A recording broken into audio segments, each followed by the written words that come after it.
Well, hello and welcome to the editing room. I'm AJ O'Neill, your Beyond Code instructor, and what you're about to watch is extracted from a live mentorship session, part of a playlist you can find down in the doobly-doo. Here we're talking about the differences between C-style and functional loops, and although the language that we're using is JavaScript, these concepts apply to almost all modern languages, including languages like Go and Rust. And here we go.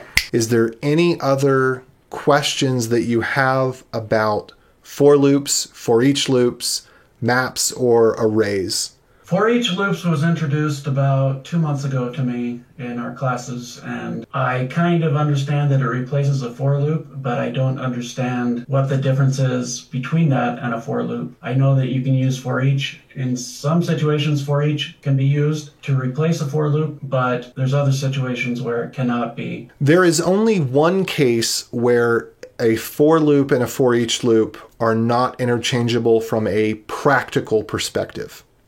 So let's go back to the for each loop real quick. Let me see if I can undo here. In fact, I'm just going to run, let's write that file out, and then I'll back up a bit. Do I want to back up to here? No, I want to back up to about right here, but we'll change this to names. So the for each loop, well, I guess there's two practical reasons that they are different in JavaScript. Let's talk about languages generically first. Remember how when we were doing the for loop, and maybe I'll put this back up just for a minute for us to look at. Where should I put it? I'll put it right here. With a for loop, we get to define where we want to start. So var I equals 0. We get to define what the check is. I is less than, let's say, CSV.length. And we get to define by what number we are counting. And let's say we're counting by 1. Does this... so yeah, we're on par there. This is clear. So let's say that we're doing husband and wife. And I'm going to flatter my wife here a little bit, and she'll get my favorite color instead. And I don't know if you're married, and we don't need to know your wife's name, but for right now, we're just we're gonna say that there is a Mary Knudsen, and her favorite color is yellow. If I had some data where I knew for a fact that the data was always paired, we always have a couple in our array, then instead of counting by 1, I might count by 2. And I might handle both, let's say, we're going to talk about husband-wife couples because that's easy to distinguish with variable names. So I could have a husband represented like this and a wife represented like this, and I could be creating, let's say, couples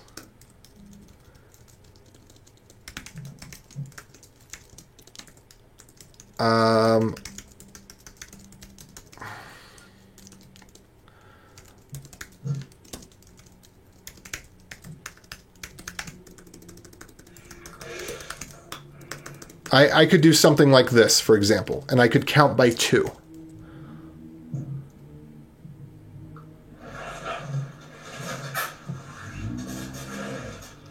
Do you get what's going on here? Yes. Can you articulate it?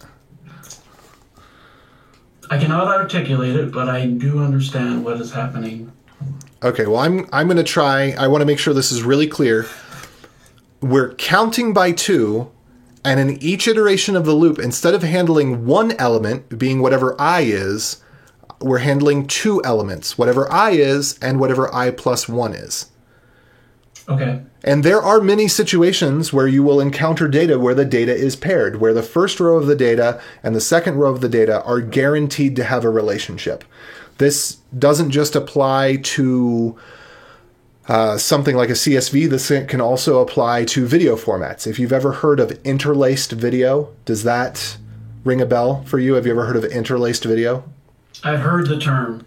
So I don't know what it means, but interlaced video is exactly this. It means that frame 0 and frame 1 are actually part of the same video frame, but they show slight differences in motion, but each of them are half of the video frame. And then frame 2 and 3 are likewise.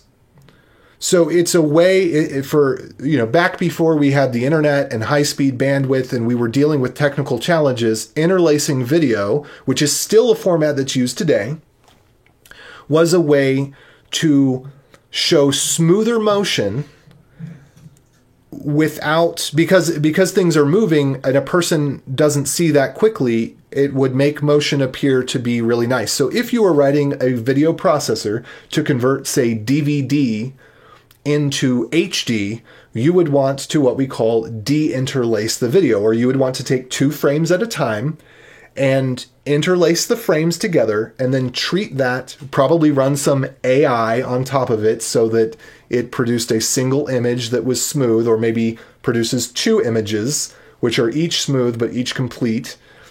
And this is a type of situation where this would apply to. So there are many different types of situations. Or if you're dealing, this is a much better example. I don't know why I didn't think of this. I've been doing this recently. If you're dealing with audio files, stereo audio comes in a left channel and a right channel.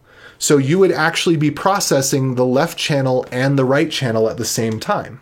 So for every iteration of the loop, you would be doing both left and right. So that would, if I were doing this again, that's the example that I would actually go with, because that's extremely generic and well understood. Yes, I dig audio. I like music, so yeah, I've done some audio stuff. And if you were doing 5.1 or 7.1, then you might want your loop to go by 6 or by 8. So that in every iteration of the audio, dealing with a full frame of audio, you're dealing with all 5+1 channels or 7+1 channels. So this is where you have a counting mechanism that is not a for each. Because for each is specific. It is literally for each. Whereas for is not specific. It is for whatever. So that is one case that is generic across all languages, where you'll find the difference between a for loop and a for each loop. And there are some in Rust, for example, just like we have for each and we have map, Rust actually has some facilities where you can do things like this. But that is more rare among the languages. That is not something that is particularly common, whereas it is extremely common to have the equivalent of a for each and map and filter style of loop. So this difference is clear. This can only go by 1 at a time. This can go by whatever number you want at a time. Okay, that makes sense. For each is almost always the better option, because it almost always does what you want. And from my perspective of before, I said it's better to do something that always works than it is to use something that sometimes works. This is a case where I would say the default desired behavior that you want 99.99% of the time is what for each and map do. And the cases where the for loop does what you want are almost kind of like exceptions in the first place. For each is where you should put your focus. For each and map and filter, those are the things that should be what you put your energy into. Clear, unclear, convinced, not convinced? Clear, unconvinced. Okay. No, I'm joking. I'm convinced that well, I mean, you for each is better than a for loop in most cases. You could be convinced that you need to investigate it for yourself because you want firsthand knowledge, in which case I would say, excellent, do it.